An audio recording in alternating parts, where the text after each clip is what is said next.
What if one truck could replace three? Europe's 25-meter megatrucks haul 60 tons for 1,000 kilometers on one tank. Yet in America, they're banned. Why? We expose the tech war shaking global transport. These aren't ordinary trucks. They're 25-meter titans, longer than a Boeing 737. Scandinavia runs them daily. Germany approved them on key routes like the A6 motorway. Their secret? Fewer trips, lower emissions. One megatruck equals 3 standard rigs off the road. Sweden powers them with bio-LNG from waste. Result? 90% CO2 cuts. They travel 1,000 kilometers nonstop. Imagine LA to Portland without refueling. Not all Europeans want them. 81% of French citizens oppose them. Germans? 73% say no. Critics call them road monsters, dangerous for narrow streets. But data from Rhineland-Palatinate tells a different story. After Germany approved megatrucks in 2019, CO2 emissions dropped 150 tons yearly.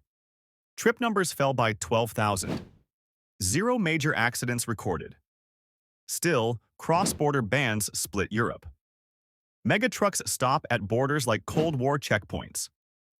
Blame the 1963 chicken tax, a 25% tariff protecting U.S. manufacturers. But there's more. U.S. roads can't handle 60-ton giants. Bridges would crumble. Parking, impossible. And unions fear job losses. One megatruck replaces 3 drivers.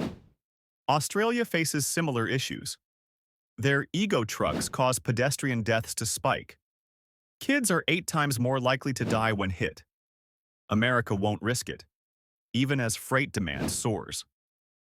Europe's betting on AI to solve safety fears. New megatrucks have blind spot sensors and autonomous platooning. Frost & Sullivan predicts global megatruck sales will jump 68% by 2025. North America? Still hesitating. Here's the irony. Texas tests road trains on deserted highways. But Europe's running them now. For American truckers? This tech remains forbidden fruit.